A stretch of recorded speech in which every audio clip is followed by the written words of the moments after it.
हाँ जी बच्चों, तो अब ये वाले पार्ट में अपने को जानने हैं इन्हीं के एग्जाम्पल। जो हमने कॉन्सेप्ट सीखा है इसको थोड़ा एलिमेंट्री लेवल पे एग्जाम्पल देखते हैं, ताकि लिमिट के कॉन्सेप्ट की अंडरस्टैंडिंग थोड़ा और डेवलप हो, फिर आगे वाली बातें लिमिट में चलेंगी। एक छोटे से एग्जाम्पल से, सपोज मैंने fx लिख दिया 3x + 4, ये फंक्शन लिख दिया, और मैंने पूछा limit x tends to 1 fx बताओ।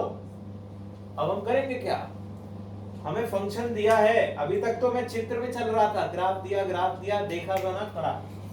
अब यहां पर फंक्शन आ गया, ठीक, कोई दिक्कत की बात नहीं है। जब फंक्शन आ जाए ना, तो आपको करना यह है कि आप दिमाग में वही रखो जो मैंने तरीका बताया कि ये है क्या, एक लाइन है, एक लाइन है, लाइन के राइट से जाओगे या लेफ्ट से जाओगे तो फर्क नहीं पड़ेगा, उसी पॉइंट पे पहुंचोगे जहां पर भी जाने वाले फंक्शन की वैल्यू एक्चुअल में यहां पर फंक्शन की वैल्यू ही फंक्शन की लिमिट है, इसलिए मैंने रख दिया x की जगह 1। क्यों? क्योंकि इसकी अगर डिजाइन देखोगे जाकर तो इस तरीके से जाएगी, और मैंने कहा 1 पे देख ली भैया 7 वैल्यू आ गई। ऐसे तो कुछ हो रहा था, लेकिन ये हर बार नहीं होता, ये हर बार नहीं होता। अभी आगे चल के हम ये भी देखेंगे कब हम क्या करें कब क्या ना करें, कि भैया अभी तो हमने सीधे वैल्यू रख दी, कब हम सीधे नहीं रख सकते और कब हम डायरेक्ट वैल्यू रख सकते हैं। जब तक हमें तकलीफ नहीं हो रही वैल्यू रखने में, हमने रख दी। और ग्राफ से भी अंडरस्टैंडिंगली जो मेरे को हिडन माइंड में पीछे ये चलता रहना चाहिए कि अच्छा इसकी लाइन तो ऐसे जा रही होगी, ये तो भैया फंक्शन। अगर ग्राफ टूटा नहीं है, अगर ग्राफ टूटा नहीं है तो जो फंक्शन की वैल्यू है वही फंक्शन की लिमिट है, ये समझ लो। अगर ग्राफ टूटा है तो फंक्शन की वैल्यू और लिमिट अलग अलग हो सकती है। यहां पर अगला देखो, फिर से मैंने एग्जांपल लिया एक, जरा समझे। इस बार मैंने fx लिया 2x + 3 for x greater than 1 और लिखा 5x x less than 1 के लिए। देखो बेटा, अब अगर देखें तो फंक्शन की डेफिनेशन स्प्लिट करके लिखी है, फंक्शन को मैं स्प्लिट करके मैंने लिखा हुआ है, और फिर मैंने सवाल यही पूछा आपसे, limit x tends to 1 fx बताओ। अब यहां पर आई टेंशन, अब यहां पर आई टेंशन, मेरे को limit x tends to 1 plus यानी राइट हैंड लिमिट देखना होगा, और फिर देखना होगा लेफ्ट हैंड लिमिट। अब ये गंभीर मसला आ गया भैया। हमने ऊपर वाले सवाल में ये काम नहीं किया था, एक्चुअल में हमने ये काम किया था लेकिन दिखाया नहीं, क्योंकि 1 के राइट या 1 के लेफ्ट में जाओगे फंक्शन तो एक ही है, 1 के राइट में रखो या 1 के लेफ्ट से रखो, एक ही चीज मिल रही है, इसलिए फर्क नहीं पड़ रहा था। लेकिन यहां पर 1 से थोड़ा बड़ा करोगे तो फंक्शन की शक्ल बदल गई, 1 से थोड़ा सा छोटा करोगे तो फंक्शन की शक्ल बदल गई, इसलिए हमें राइट लेफ्ट की कहानी अलग अलग करनी पड़ेगी। तो भैया जैसे ही 1 प्लस करोगे तो 1 प्लस ये वाली कैटेगरी में आ रहा है, और आएगा 2x + 3, और यहां पर जाकर अगर 1 रखते हैं तो बन जाता है 5। अब limit x tends to 1 minus 1 minus ये है भैया 1 से छोटा, ये आएगा 5x, और यहां पर अगर रखोगे तो भी आ रहा है 5। राइट हैंड लिमिट और लेफ्ट हैंड लिमिट दोनों आ गई बराबर, तो हम कह देंगे कि भैया फंक्शन की जो लिमिट हमसे पूछी गई थी, limit of x tends to 1, वो होगी 5। अब यहां पर जो ये मसला आया ना, ये गंभीर सा सवाल खड़ा हुआ हमारे सामने, जो उसको जनरलाइज करके अपने दिमाग में डालने की जरूरत, क्या कि कब हम अलग अलग तोड़ें और कब हम ना तोड़ें। तो देखो भाई, एक नोट बनाओ, इसके नीचे लिखो काम की बात कि कब कब हमको राइट और लेफ्ट लिमिट अलग अलग फाइंड करनी होगी। जब भी कभी फंक्शन की डेफिनेशन टूट जाए, डेफिनेशन टूट जाए, जैसे ये लिया, if definition of fx is break at x is equal to a, जहां पर हम निकाल रहे हैं, या फिर if fx contain fractional part greatest integer, या फिर सिग्नम x, या ऐसा कुछ भी। बात समझो, अगर फंक्शन कंटेन कर रहा है फ्रैक्शनल पार्ट, ग्रेटेस्ट इंटीजर या इस तरीके से, और हमको इंटीजर पे उस पॉइंट पे पूछा है जहां पर ये चेंज होते हैं, ये कहां चेंज होता है, हर इंटीजर पे अपनी शक्ल बदलता है, ये हर इंटीजर पे अपनी शक्ल बदलता है, ये जीरो पे अपनी शक्ल बदलता है। अगर मेरी लिमिट पूछी गई है इस पॉइंट पे, इंटीजर पे, या इसके लिए जीरो पे, या ऐसा कुछ भी, तो उसकी डेफिनेशन ब्रेक हो रही है। और अगर डेफिनेशन ब्रेक हो रही है तो मुझे राइट और लेफ्ट जाकर देखना पड़ेगा। लेकिन अगर कोई ऐसा फंक्शन है जिसके राइट और लेफ्ट में डेफिनेशन ब्रेक ही नहीं हो रही, एक ही जैसा दिख रहा है, तो फिर हम कहेंगे सीधे लिमिट सेट कर सकते हो, कोई टेंशन की बात नहीं। ये बड़ा इंपॉर्टेंट सवाल है, ये बड़ा इंपॉर्टेंट पॉइंट है जो आपके दिमाग में आगे कंफ्यूजन बना रहता है, तो वो कंफ्यूजन ना बने तो पहले ही धो डालो इसको। ठीक, जरा फिर एग्जांपल से बात को और क्लियर करते हैं। सपोज मेरे से पूछा गया limit x tends to 2 fractional part बताओ, तो मैं क्या करूंगा, मैं करूंगा ये कि भैया limit x tends to 2 plus of fractional part पहले देखता हूं। क्यों? क्योंकि फ्रैक्शनल पार्ट आ गया और लिमिट कहां पूछी गई है, 2 पे।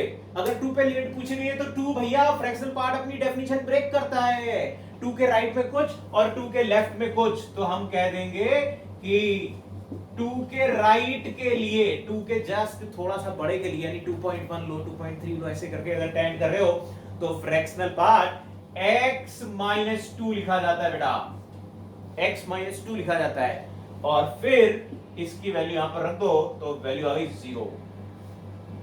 और limit x tends to 2 minus करके अगर हम देखें तो 2 माइनस के लिए 2 से थोड़ा सा छोटा, यानी 1 और 2 के बीच में फ्रैक्शनल पार्ट को लिखते हैं हम x माइनस 1। अब ये सब कहानी मालूम होनी चाहिए। देखो यहां पर गोल हो रहा है खोपड़ी में, पीछे पड़े हैं वीडियो, अगर देखो जाकर कि फ्रैक्शनल पार्ट वाला अलग से डाल रखे हैं, ग्रेटेस्ट इंटीजर वाला अलग से डाल रखे हैं, पढ़ लो थोड़ा सा पढ़ लिया करो। जो चीज तकलीफ दिया करे ना तो पलट के देखो जाकर क्या हो रहा है वहां पर। अब यहां पर अगर रखोगे तो वैल्यू कितनी आ जाएगी, 1।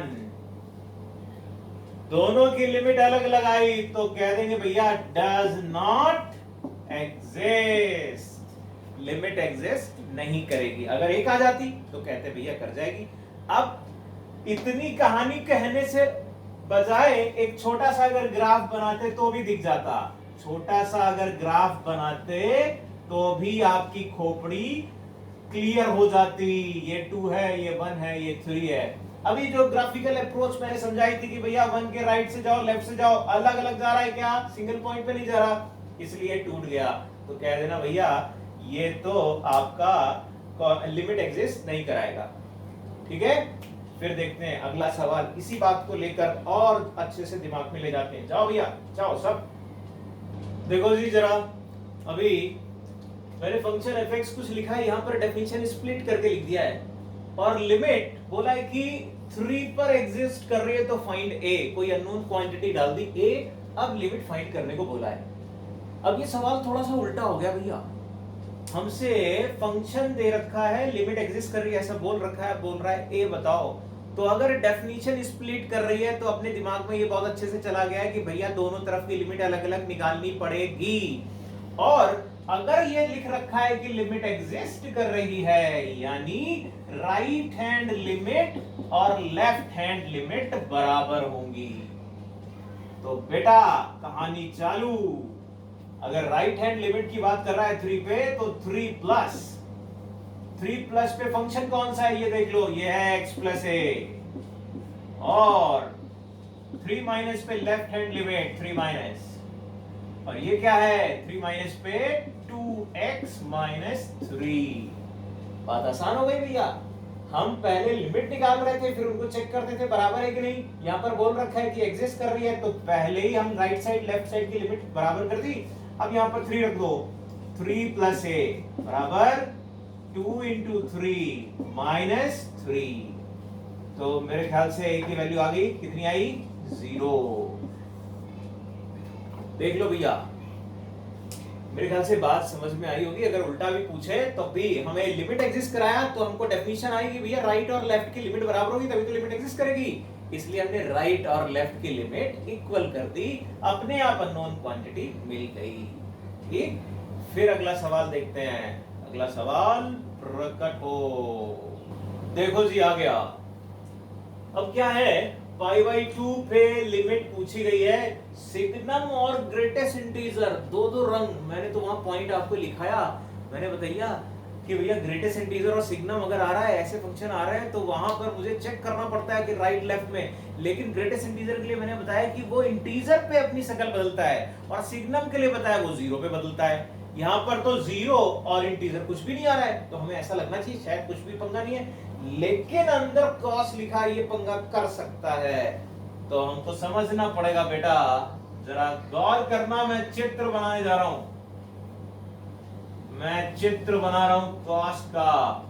पाई बाई 2 के अबाउट बिहेवियर जरा चेक करो कैसा आ रहा है। फंक्शन के अंदर कुछ फंक्शन है, कंपोजिट फॉर्म है, कोई टेंशन की बात नहीं। पहले अंदर वाले का हाल पता कर लो, अंदर वाला कैसा है। राइट साइड और लेफ्ट साइड जाने पे, जब मैं राइट साइड ले रहा हूं और जब मैं लेफ्ट साइड ले रहा हूं, तो कहानी बदल रही है। एक तरफ निगेटिव है, एक तरफ पॉजिटिव है। और सिग्नम राइट और लेफ्ट में, 0 के राइट और लेफ्ट में अपनी शक्ल बदलता है, इसलिए पंगा आने वाला है। तो फिर मैंने सावधानी के साथ राइट हैंड लिमिट लिखी, limit x tends to pi by 2 plus, pi by 2 plus करोगे तो आप क्या कहोगे, आप कहोगे कि जो कॉस था वो निगेटिव से 0 की तरफ अप्रोच कर रहा है। निगेटिव से 0 की तरफ का ग्रेटेस्ट इंटीजर क्या हुआ, कोई नंबर जो निगेटिव से पहुंच रहा है 0 की तरफ, यानी -1 और 0 के बीच में। -1 और 0 के बीच में अगर नंबर है तो उसका ग्रेटेस्ट इंटीजर क्या होता है बेटा, -1। और -1 का सिग्नम क्या होता है, -1 का सिग्नम इटसेल्फ -1, निगेटिव नंबर का सिग्नम। फिर left hand limit, limit x approaches pi by 2 minus of signum. अब अंदर आओ। अब अगर मैं पाई बाई 2 के छोटे से पाई बाई 2 की तरफ जाऊंगा तो कॉस पॉजिटिव है। पॉजिटिव का मतलब 0 से थोड़ा सा बड़ा। 0 प्लस अगर आ रहा है, ये अगर आपका 0 प्लस है तो 0 प्लस पे ग्रेटेस्ट इंटीजर की वैल्यू कितनी होती है, 0। इस वजह से ये आ गया 0। लो भैया, दोनों तरफ से अलग अलग रंग आया तो हम कह देंगे लिमिट डज नॉट एग्जिस्ट। बात समझ में आई कबड़ी भैया? तो फिर जाओ जपाक। देखो जी अब क्या आ रहा है, cos इनवर्स ln x लिखा है मैंने और 1 पे लिमिट लेने की बात करी है। बेटा फंक्शन के अंदर फंक्शन आ गया, इससे घबराने की जरूरत नहीं है। आपको केवल ये दिमाग में रखना है कि 1 के थोड़ा आगे, थोड़ा पीछे, थोड़ा राइट और थोड़ा लेफ्ट में अंदर वाला बिहेव कैसे कर रहा है, और फिर उस पे उसके बाहर वाला बिहेव कैसे कर रहा है। दोनों को स्टेज वाइज करो, कोई तकलीफ नहीं आएगी। ठीक है, बहुत अच्छी बात। तो जरा बताओ मेरे को, 1 के राइट और लेफ्ट करोगे तो ये कहां जाता है, 0 पे। और cos इनवर्स देखो भाई, हालांकि यहां पर मुझे तोड़ के लिखने की जरूरत नहीं है, लेकिन मैं फिर भी आपके मन की दुविधा को दूर करने के लिए तोड़ के लिख रहा हूं। जरा मुझे बताना बेटा, मैं अगर ऐसे लिख रहा हूं, 1 प्लस करोगे तो ln का ग्राफ बना लो। 1 के राइट साइड पे 0 प्लस हो रहा है, यानी limit x tends to 1 plus पे cos इनवर्स ऑफ 0 प्लस लिख देना। 0 प्लस का मतलब 0 के राइट साइड से 0 की तरफ अप्रोच कर रहा है। बहुत अच्छी बात। 0 प्लस में cos का सीन क्या होता है भैया? cos का सीन क्या होता है? cos इनवर्स का ग्राफ अगर नहीं मालूम तो पता करो जाकर। 0 प्लस पे cos का सीन है पाई बाई 2 cos इनवर्स। 0 प्लस पे ये होता है पाई बाई 2। बहुत अच्छी बात, बहुत अच्छी बात। लिमिट x 1 माइनस पे भी देख लो, कोई फर्क पड़ रहा है क्या? तब भी मैं अगर देखूंगा तो बेटा जी ये अब 0 पे जाएगा, cos इनवर्स 0 माइनस हो जाएगा। इस बार 0 माइनस बोलोगे, 0 माइनस पे भी जाओगे अगर, तब भी तो कहां जाओगे? पाई बाई 2 पे ही जाओगे। देखो यहां जरूरत नहीं थी अलग अलग करने की, लेकिन फिर भी मैंने आपको करके बताया। कंपोजिट फंक्शन था, कहीं लफड़ा हो जाता तो तकलीफ हो जाती, इसलिए करके बताया। अगर आप नहीं भी करते तो भी आप दिमाग में ये आइडिया लाएं कि ln x 1 के राइट लेफ्ट में सब कुछ ठीक चल रहा है, कहीं कुछ खराबी तो नहीं कर रहा। अगर कर रहा है तो चेक करने की जरूरत है। जैसे कि इसी का एक और जोड़ीदार कहें या कुछ भी कहें, लेकिन ये थोड़ा खतरनाक वाला सवाल बन जाता है। Limit x tends to 0 cos inverse of e की power x। cos inverse of e की पावर x ले लिया मैंने। अब जरा खोपड़ी चलाए भैया। 0 के राइट 0 के लेफ्ट में क्या हाल होगा? Limit x tends to 0 plus, 0 plus में जरा एक्सपोनेंशियल फंक्शन का ग्राफ बना लो, टेंशन ना हो। 0 के प्लस से जाओगे तो वैल्यू 1 पे जाएगी। ये कहां गया? ये गया आपका 1 प्लस, और यहीं आ गया पंगा, यहीं आ गया पंगा। दूसरी तरफ अभी दूसरी तरफ वाला पहले लिख देते हैं। पंगे वाले को तो, जो ज्यादा पंगे वाली चीजें होती हैं उनको बाद में निपटाते हैं। 0 माइनस करो, अगर 0 माइनस करोगे तो ये 1 माइनस जाएगा। 1 के, ये है 1 भैया, 1 के पहले से अगर जाओगे तो फंक्शन की वैल्यू कितनी आ रही है? 0। लेकिन अगर 1 प्लस से जाओगे, cos इनवर्स के ग्राफ में अगर 1 के प्लस से जाओगे तो 1 के प्लस में डोमेन ही अवेलेबल नहीं है cos की, यानी आप कह दोगे ये डज नॉट एग्जिस्ट। बात बड़ी जरूरी, जितने स्टार लगाना चाहो उतने स्टार लगा लो। तो कई बार ऐसी दुर्घटनाएं भी हो जाती हैं कि भैया लिमिट राइट और लेफ्ट में कॉन्टिन्यूअस सा है, टूट नहीं रहा है, लेकिन वो उसकी डोमेन में ही नहीं मिल रहा है। और डोमेन में नहीं मिल रहा है तो टेंशन लेने की जरूरत है, इसलिए बोलेंगे इसकी लिमिट एग्जिस्ट नहीं करेगी। हाँ, लेकिन अगर केवल पूछा जाए 0 माइनस की लिमिट तो कहेंगे एग्जिस्ट कर रही है, और वो कितनी है? 0। ठीक बात समझ में आई होगी मेरे ख्याल से। ये कहानी कहने के बाद थोड़ा सा हमें लिमिट की इनिशियल बातें समझ में आती हैं। ये केवल अभी डेफिनेशन पार्ट ही चल रहा है, ऐसे समझ लो। अब हम लिमिट में अगली बड़ी जरूरी बात करने जा रहे हैं कि इनडिटरमिन्ड फॉर्म क्या होती हैं और क्यों इनसे हमें जूझना पड़ता है लिमिट के चैप्टर में, क्या बाकी कंफ्यूजन क्या होते हैं इनसे, वो सारी चीजें आगे क्लियर करेंगे। जरा देखो जाकर अगला वाला पार्ट।